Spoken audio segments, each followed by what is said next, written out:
alunos e professores aqui de artes, e um trabalho assim, que é muito significativo. Ele expressa, né, toda a configuração de um envolvimento, de um compromisso, de um lidar com a cultura nacional de forma muito interessante.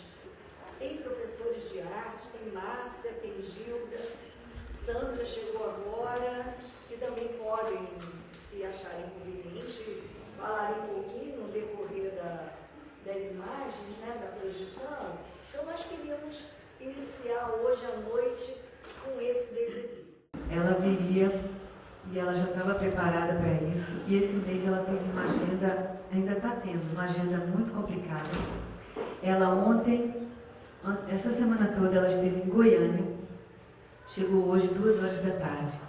Ontem à noite ela recebeu um prêmio lá em Goiânia, só que ela pediu muitas desculpas e disse o seguinte, que ela sentia mal de não vir, mas ela queria dizer a todos aqui que ela não estava preferindo as pessoas de Goiânia, que ela sentia muito não vir, e que obviamente se ela tivesse acordado na cama dela, ela estaria aqui prontamente.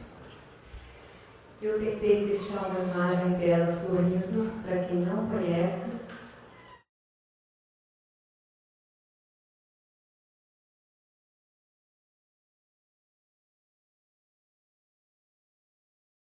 Eu vou passar a palavra para o Mário Orlando e que cada um pudesse dizer a sua missão aqui com a gente, com a sua vida, com a sua proposta, tá bom? Bom, a Márcia já me apresentou, eu sou o Mário Orlando. Embora no cartaz eu tenha sido apresentado como filósofo, eu não me considero um filósofo. A minha atividade profissional é no campo da educação e da psicanálise. Eu exerço essas duas atividades. E uso, evidentemente, a filosofia para pensar, para problematizar as questões que eu discuto.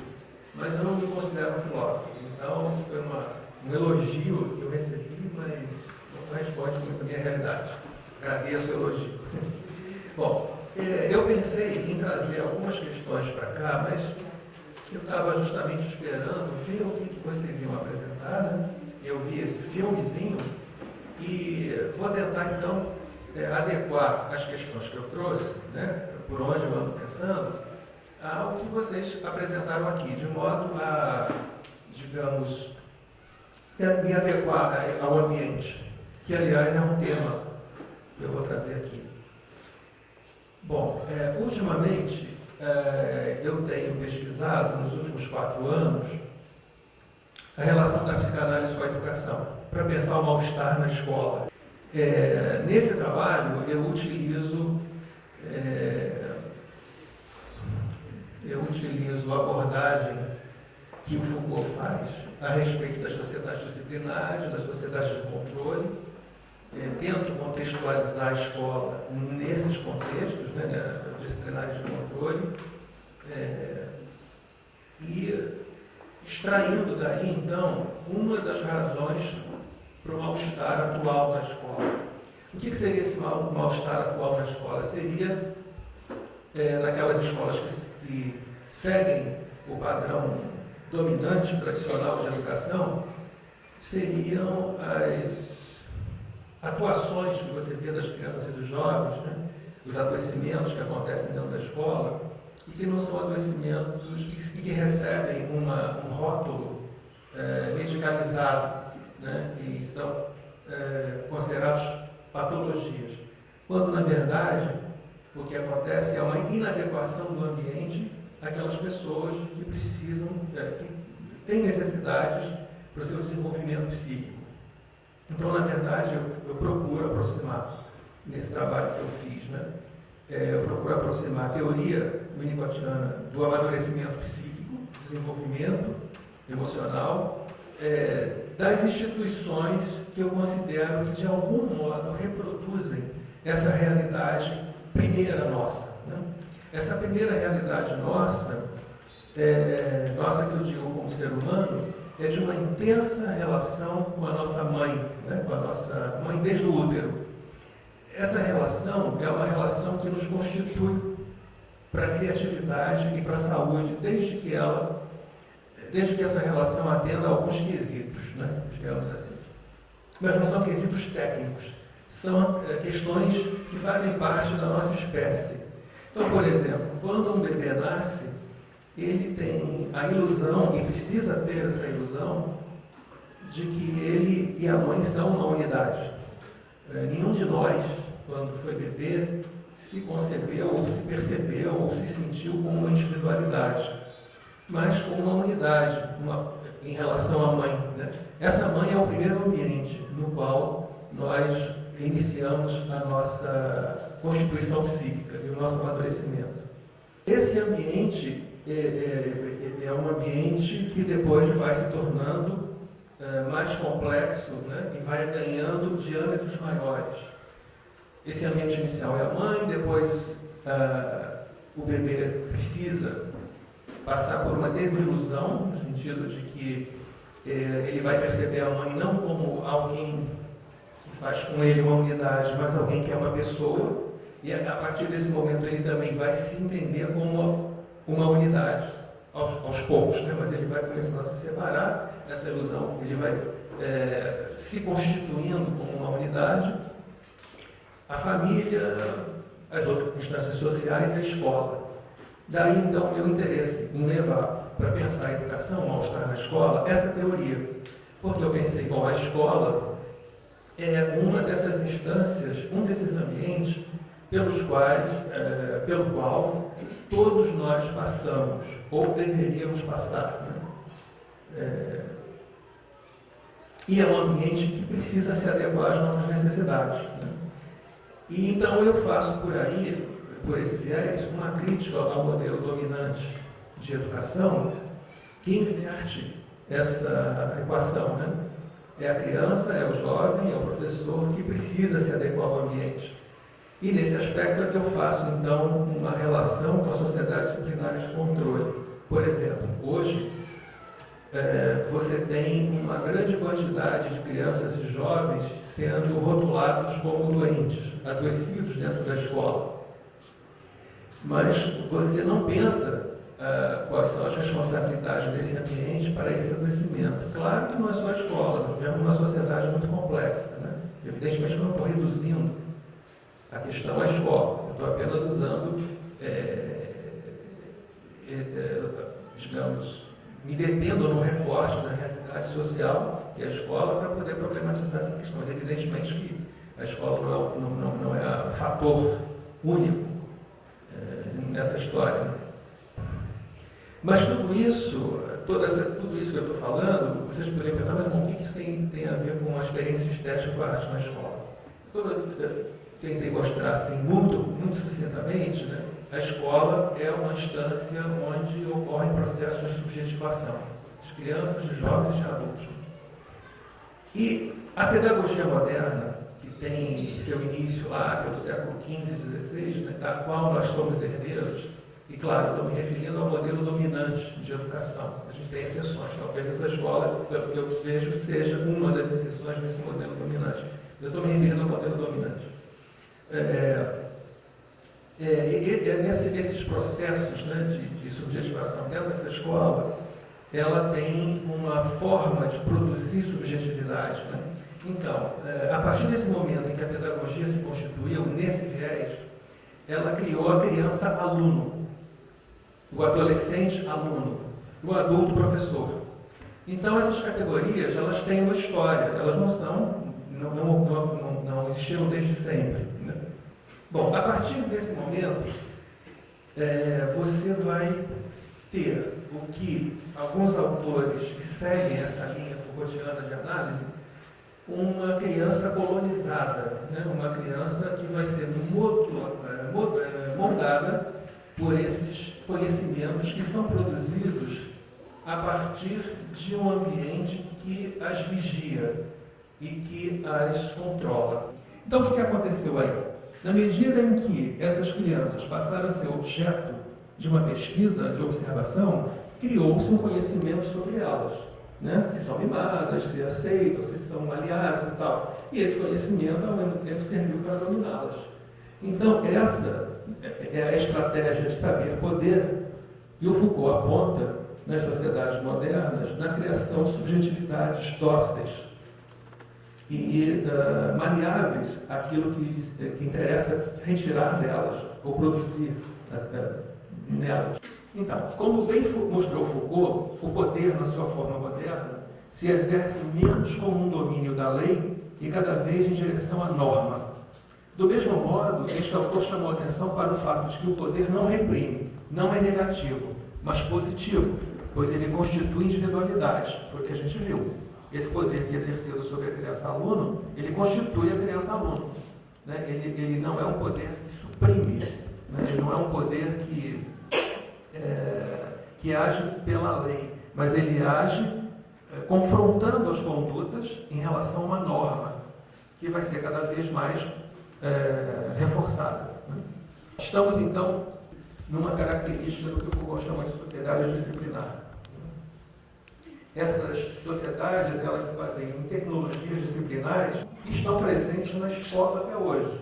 Né? Agora, evidentemente que a gente não está dizendo que o bom seria fazer o inverso disso. Então, na verdade, eu acho que esses autores, essa questão que eu estou trazendo, é uma forma da gente poder pensar, da gente poder azeitar a nossa capacidade de pensar e não se deter diante dessas angústias que tomam conta da gente, diante de tantas perguntas para as quais a gente não acha respostas tão rápidas, né?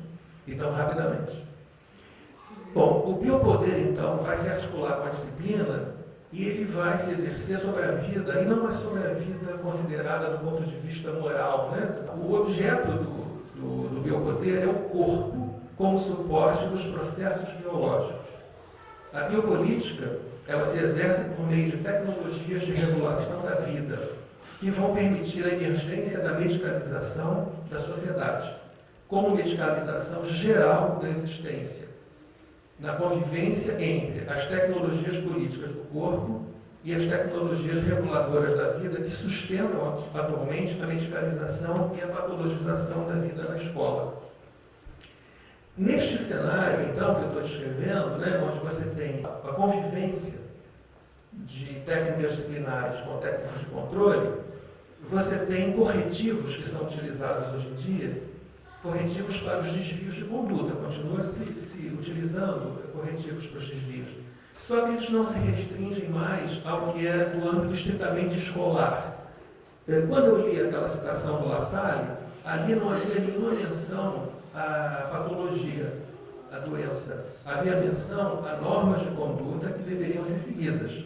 A normas de conduta frente às quais o aluno deveria ser observado e, caso não cumprisse, levado ou por punição ou por uma ação do adulto a adotar aquela conduta. Né? Então, nós não estamos mais nesse momento, nós estamos no momento em que os vícios morais, vamos chamar assim, e a vontade débil por parte da criança-aluno e do adolescente-aluno não são mais algo apenas de uma tipologia normalizadora, estritamente pedagógica, mas elas entraram na esfera de ação da medicalização e da patologização, daquilo que é visto como que está mal, que não vai bem na escola, né? Numa crescente ampliação dessas práticas reguladoras do que escapa à norma, voltando-se para aspectos da vida das crianças e dos jovens alunos. Assim, a medicalização e a patologização desses sujeitos tem na escola, hoje em dia, um lugar privilegiado de atuação. Então, hoje em dia, uma criança não é mais classificada como mal educada, se ela aborrece muito, mas possivelmente como alguma criança passível de ser diagnosticada como possuindo algum transtorno dentro da patologia, da psicopatologia atual, que é regida pelas neurociências e pelo avanço da biologia, né, que gera uma psiquiatria biológica calcada nesses parâmetros naturalistas. Bom, o que um psicanalista pode fazer fora do seu consultório, fora dos muros do seu consultório? O Freud escreveu o seguinte: a escola nunca deve esquecer que ela tem de lidar com indivíduos imaturos, aos quais não pode ser negado o direito de se demorarem em certos estágios do desenvolvimento e mesmo, em alguns estágios, um pouco desagradáveis. A escola não pode adjudicar-se o caráter de vida. Ela não deve pretender ser mais do que uma maneira de vida. E o Freud não se deteve nessa questão, mas ele apontou, né, essa questão da imaturidade. Do quanto essa questão do ambiente que se oferece às necessidades de uma pessoa, ele é crucial. Né? Aquilo, a meu ver, está em germe na citação do Freud. Vamos ver agora o Olivier Huguet, 100 anos depois. Ele não é um psicanalista, ele é um psicólogo cognitivista.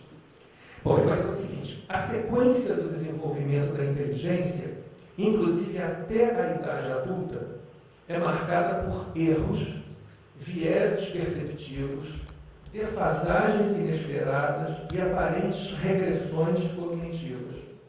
Assim, mais do que seguir uma linha ou um plano do sensório motor ao abstrato, a inteligência avança de modo completamente irregular, não linear.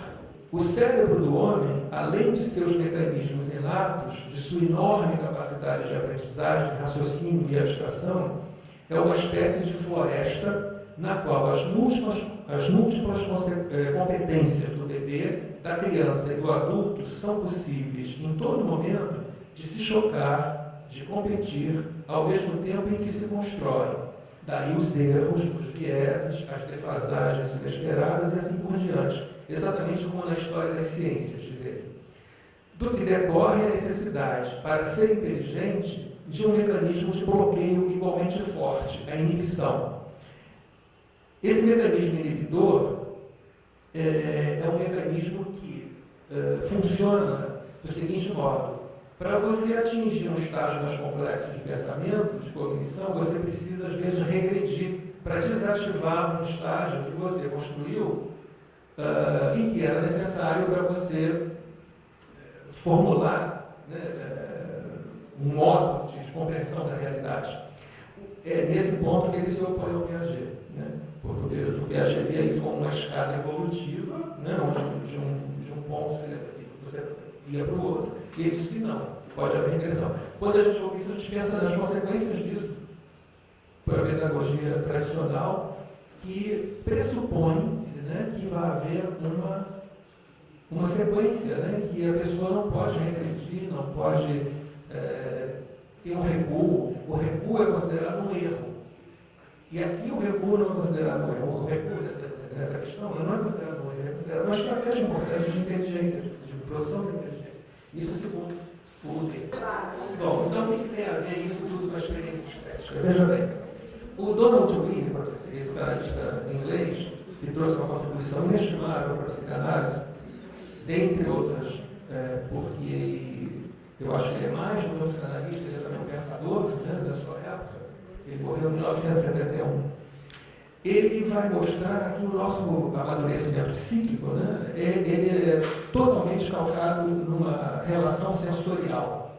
A nossa sensorialidade, a nossa vida sensível é a base do nosso amadurecimento psíquico. Isso nos acompanha até a morte. Né? O amadurecimento, segundo o Winnicott, ele não termina só quando a gente morre. Aí sim. Aí nós somos uma outra coisa, né? Mas ele nunca é absoluto. Eu teria, assim, outras questões para desenvolver a respeito disso, mas só uma coisinha. Ele vai dizer, então, que a primeira relação que a gente tem com a nossa mãe, que é esse primeiro ambiente, é uma relação de ilusão. A gente tem a ilusão de que a mãe é a continuidade do nosso corpo. Né? Daí a questão da sensorialidade. E essa ilusão ela é mantida porque todas as mães têm desenvolvido um instinto que as torna mães suficientemente boas. É um termo que eles dizem, né? Suficientemente boas significa não mães perfeitas. Porque também se for perfeita não dá certo. Tem que ser suficientemente boa. Perfeito estraga-se. E é verdade. Bom. Então, essa mãe suficientemente boa, ela precisa partilhar com ele essa ilusão de que ela está o tempo todo ali como uma continuidade do corpo dele. Mas existe um momento em que ele precisa se desiludir e se perceber como um, e ela como outro. E daí, é dessa experiência que ele vai poder ter a experiência de todas as outridades do mundo. Bom, só que nós temos dentro de nós, nas nossas matrizes emocionais, essa experiência da ilusão. ela não se apaga. Ela deixa de existir nessa dimensão, mas ela vai existir, por exemplo, na dimensão artística. Então, veja bem, o que é a fruição da obra de arte, senão a ilusão de que aquilo é real? Você reproduz ou revive esse estado de ilusão primordial nosso de uma maneira diferente, evidentemente, mas que tem a ver com essa matriz sensorial. Então, é essa ligação que eu queria fazer, desculpe ter me estendido um pouquinho, com a questão que apareceu aqui, né? Que nessa escola, todas aquelas pessoas ali estavam acreditando muito naquilo, e por isso que é bonito, e por isso que nos emociona de fato. E por isso que é isso que é uma experiência estética, desse ponto de vista. Eu não vou ficar por aqui. Bom, obrigado. Ricardo Moreno. Se apresenta. Obrigado. Meu nome é Ricardo Moreno, eu sou professor de música, minha formação de graduação é em música e o meu mestrado é numa área chamada etnomusicologia, que é uma área que faz uma interface entre antropologia e música. Eu vou começar com uma brincadeira e depois com uma provocação. A brincadeira seria o seguinte: a palavra escola, a brincadeira é o que tem a ver escola com escoliose? Uma doença, né? Aparentemente nada, mas os radicais estão ali para nos informar alguma coisa. Escola, de uma palavra grega, que quer dizer desvio, né? Escoliose seria um desvio da coluna. E a escola seria um desvio das atividades do trabalho e da vida política, aquilo que era considerado como vida ativa na Grécia, né? Então seria a via contemplativa. Esse contemplativo reflexivo, mais ou menos isso que estamos fazendo aqui hoje, ouvindo as palavras do professor. E a provocação, então, já entrando no meu tema, que a ideia é falar sobre a cultura popular e a educação, os pensadores de referência dessa coisa que chamamos de cultura popular, e como isso entra na sala de aula, como isso pode ser discutido pelos professores, precisa ser discutido pelos professores, pelos gestores públicos de educação. Na base dessa definição aí de cultura culta e cultura não culta, a gente tem uma discussão em torno das origens, que é a palavra folclore.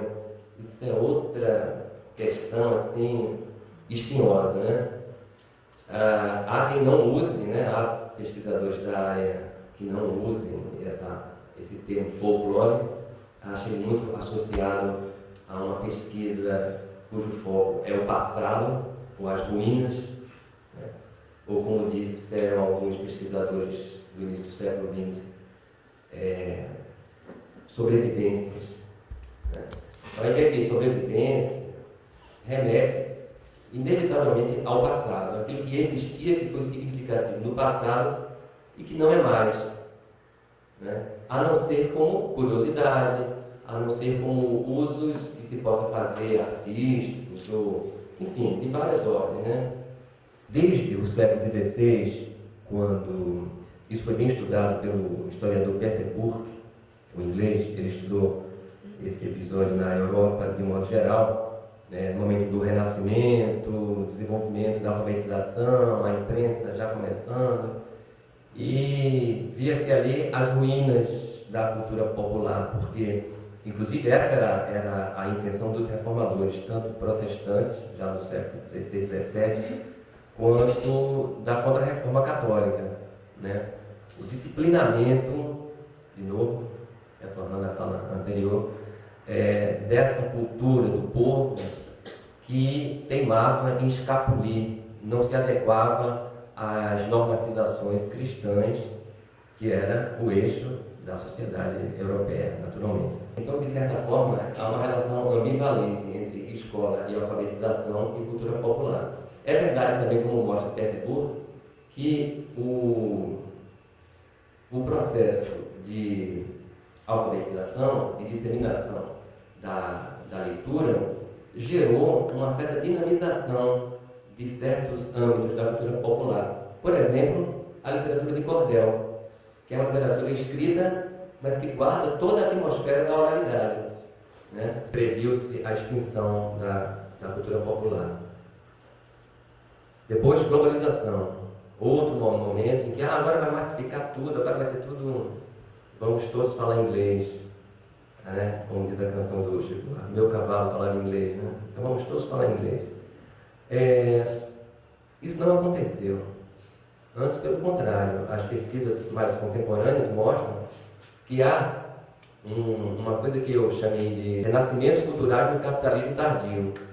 O próprio processo de globalização, que é uma etapa do capitalismo e que, de certa forma, reorganiza os padrões de circulação e consumo de sentido, também faz emergir um conjunto de práticas culturais que julgavam-se extintas. É muito, muito curioso. Quando eu estava fazendo mestrado, tinha um texto do Luciano Gallet, que é um pianista, preocupado em produzir uma música nacional, uma música de concerto, mas nacional, com base no folclore, na música folclórica brasileira. Ele dizia assim, isso nas primeiras décadas do século XX, né? Isso acho que é antes de 1920 ainda. Ele diz assim, por que essas práticas culturais ligadas à cultura negra, como o jongo, ele citou lá outras que eu não consigo lembrar. Como o meu tema era jongo, eu retive bem o jongo, né? Como o jongo e outras, só se encontra em pretos muito, muito velhos, em fazendas muito distantes. Isso não se ouve mais. Eu fechei o livro, isso era uma sexta-feira, né? De noite já. Eu fechei o livro e falei, se eu descer aqui, Santa Teresa, né? Eu moro ali na Quimurtinho, se eu descer a rua aqui, chego na Lapa, vai ter samba de roda, coco, jongo, enfim. Então, essas previsões de Rumina, elas não aconteceram. E aí, de novo, Chartier nos ilumina com base numa teorização que vem de um outro historiador, Michel Certeau, quando o Certeau fala num fenômeno chamado apropriação.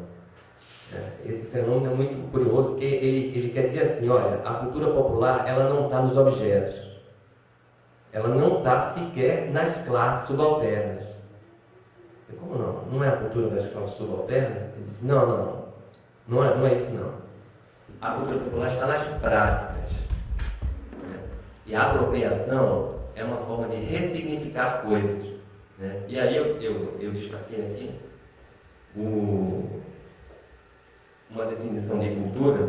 O Campini, Nestor Campini, ele diz assim, são conjunto, cultura seria isso aqui, né?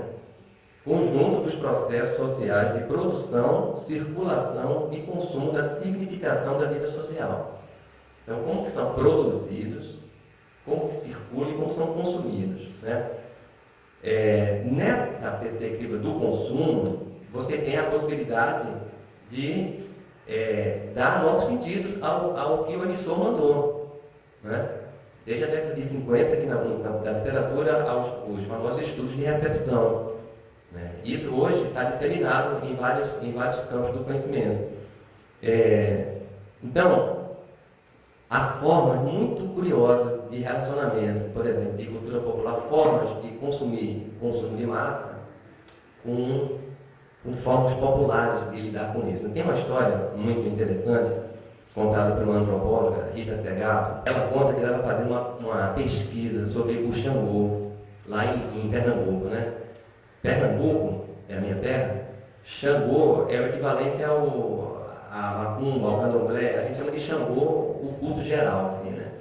E o praticante é o xangozeiro, né? Que também tem o mesmo sentido pejorativo que aqui tem de ser o macumbeiro. Então, o Xangô, que ela estava pesquisando, ela ficava muito chateada, porque todo dia, quando chegava na hora da novela Água Viva, o terreiro parava. Ia todo mundo ter novela. E ela, mas o pessoal vem com essa cultura tão maravilhosa, vai assistir televisão. Ela aproveitava aquele momento para ficar transcrevendo as notas, para, enfim, elaborar lá o texto dela. Até que um dia, uma das mulheres que era do terreiro, ô dona Rita, a senhora não quer ir com a gente assistir? A senhora fica aí sozinha? Aí ela, para não fazer desfeita, foi, né? Quando ela foi, ela começou a perceber como é que as pessoas que estavam assistindo, como que a comunidade de terreiro assistia à novela. Completamente diferente. Ela dizia o seguinte, tinha um triângulo amoroso, era o Reginaldo Faria, um outro ator, disputando o amor de Beth Faria. Né? Mas Beth Faria, na leitura deles, era Yansan. E o Reginaldo Faria era Xangô, e o rival dele era um que no panteão afro-brasileiro aí é o rival de Xangô, eu não consigo lembrar quem é. E aí eles ficavam vendo, lá, Yansan agora vai isso aqui, agora, Xangô isso aqui, Xangô vai morrer. Aí chegaram a prever a morte de uma... Aí ela começou a ver que ele tinha outra pesquisa, que ela batizou de as tradições brasileiras, as tradições afro-brasileiras frente à televisão. Gerou uma pesquisa nova, um assunto novo, e o menino tinha feito um texto muito legal. Também era paródia com outra coisa, mas que ele estava tomando para ele.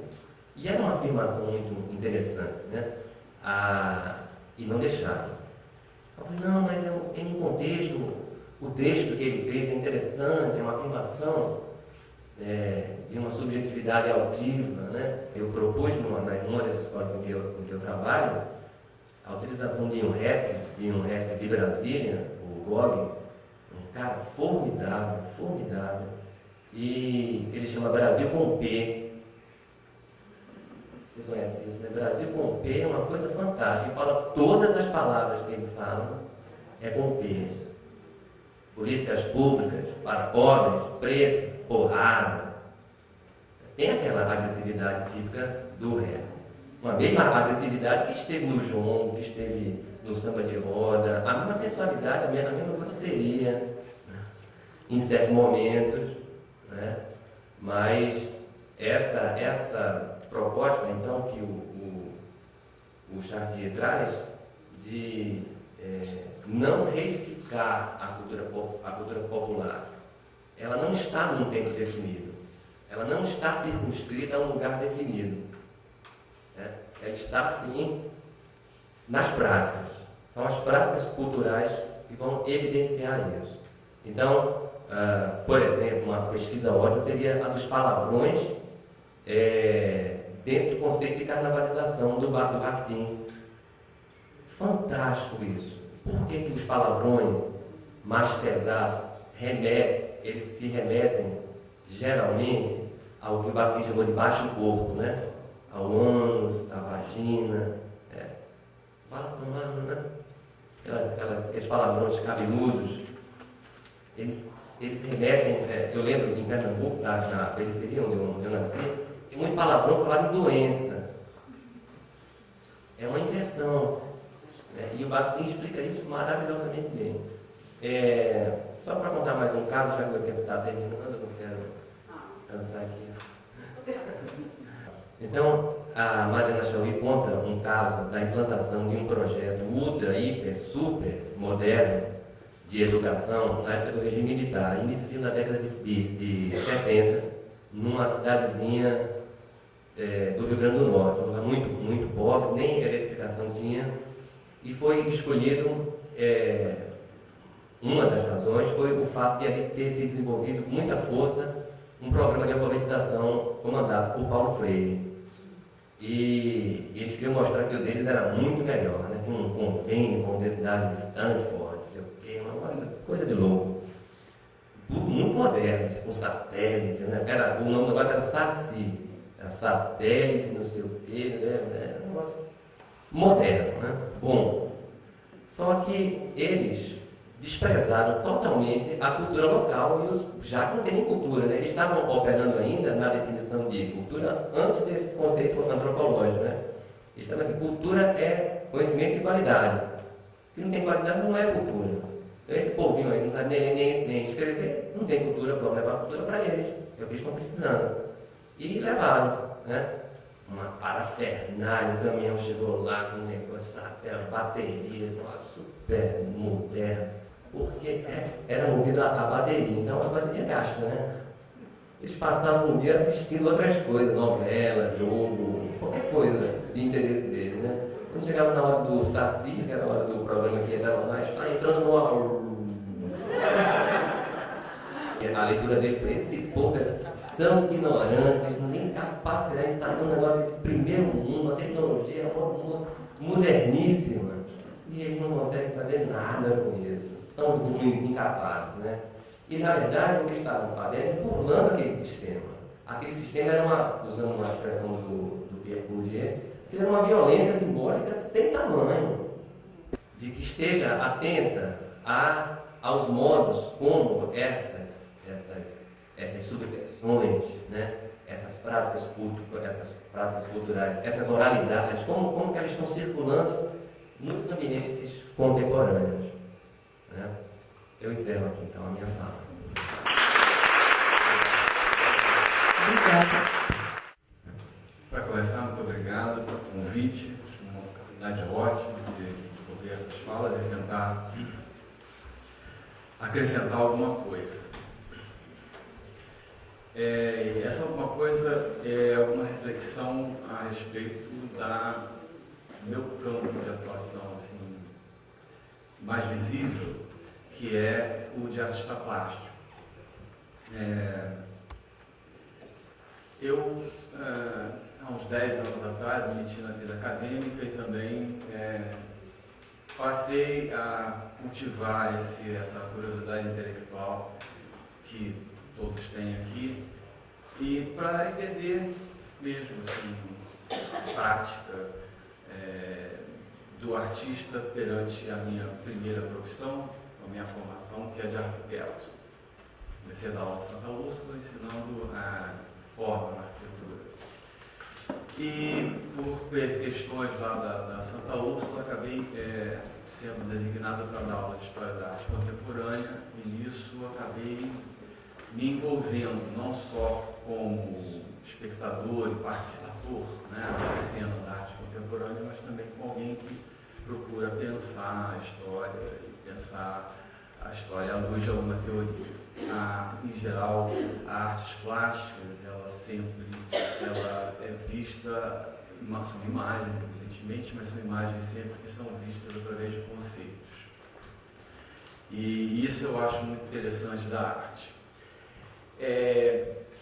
Quando eu vejo aqui aquele boi, aquela celebração e aquele envolvimento e aquela entrega, a primeira coisa que eu penso é no abismo que existe entre essa prática tão lúdica, tão prazerosa de se entregar a uma atividade como essa e o mundo da arte. Esse abismo me preocupa muito.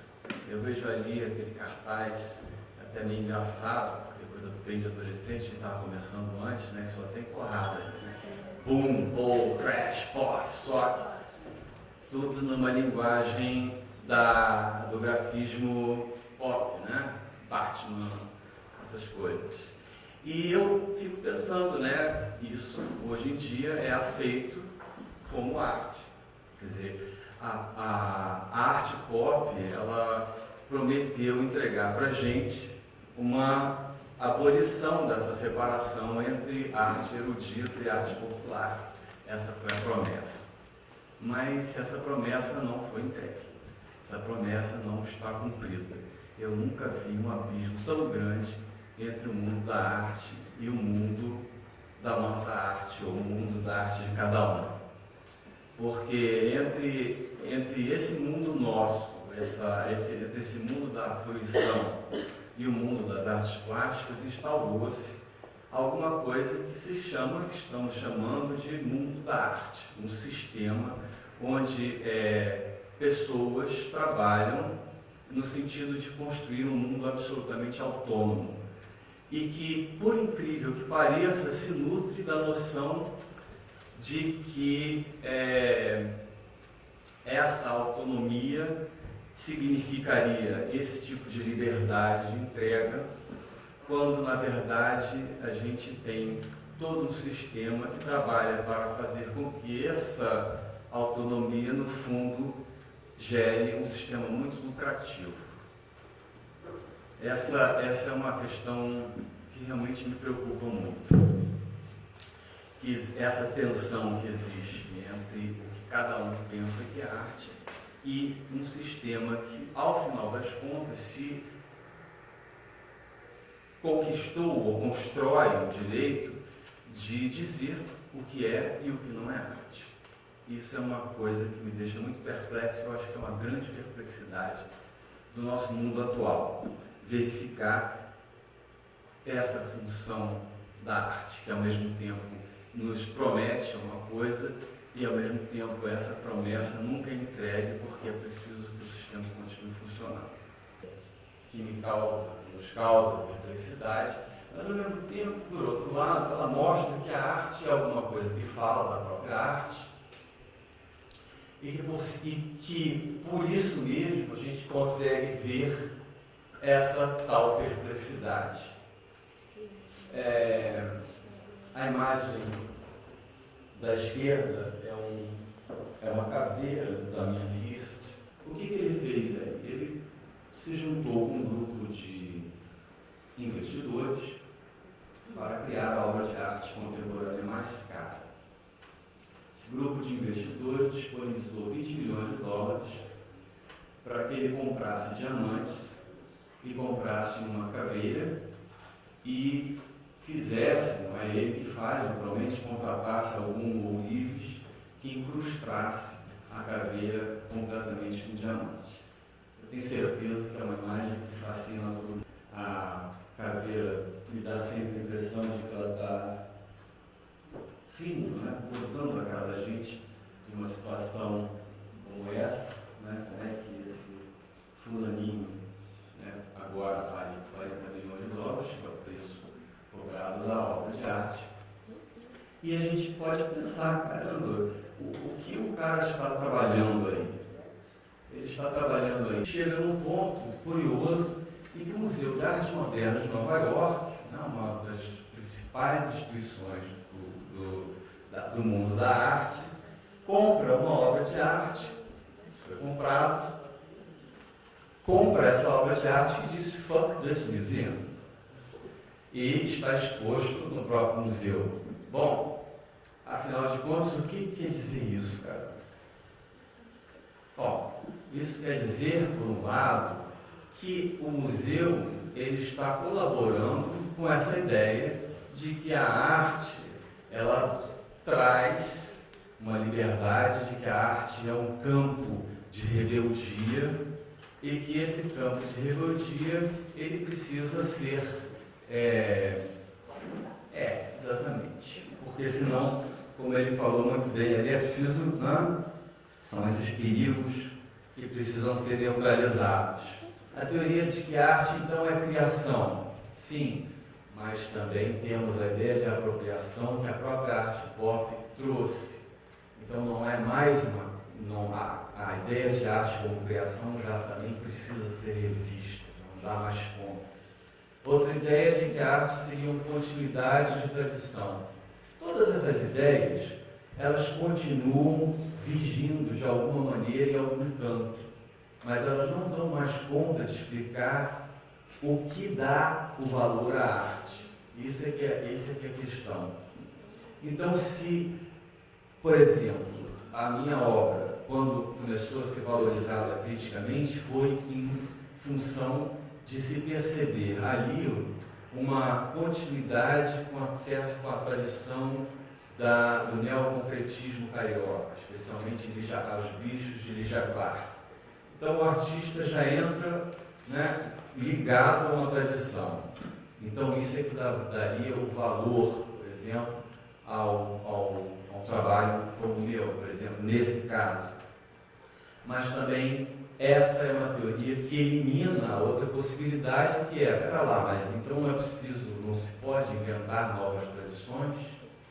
Claro, novas tradições podem acontecer. Então, não posso explicar pela continuidade das tradições a questão da obra de arte. Então, vamos a outra teoria, a arte como um jogo. Sim, mas essa teoria também pode ser contestada por por tantas artes que pretendem contradizer o espírito lúdico que a gente vê por aí. E assim vai. Cada teoria vai se caindo e a única teoria que sobra hoje em dia é a chamada teoria institucional da arte. A arte é uma instituição.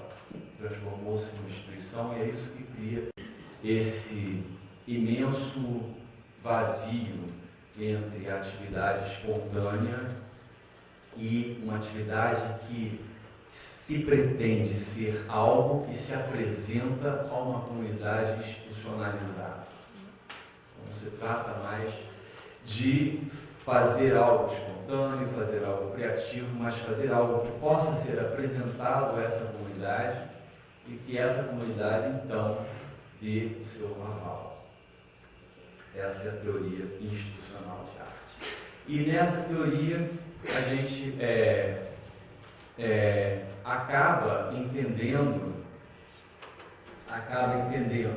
como é que um sistema que envolve não só o artista, como o galerista, como investidores, como as revistas, como os museus e tal, podem financiar e apresentar essa obra como uma obra de arte contemporânea de grande excelência. Porque, entre outras coisas, dá também a revelar o próprio sistema. É uma questão ligeiramente complicada. E a outra, como é que também um museu, né, uma instituição de origem disciplinar, pode assumir uma aparente indisciplina desse grupo de tecnografiteiros.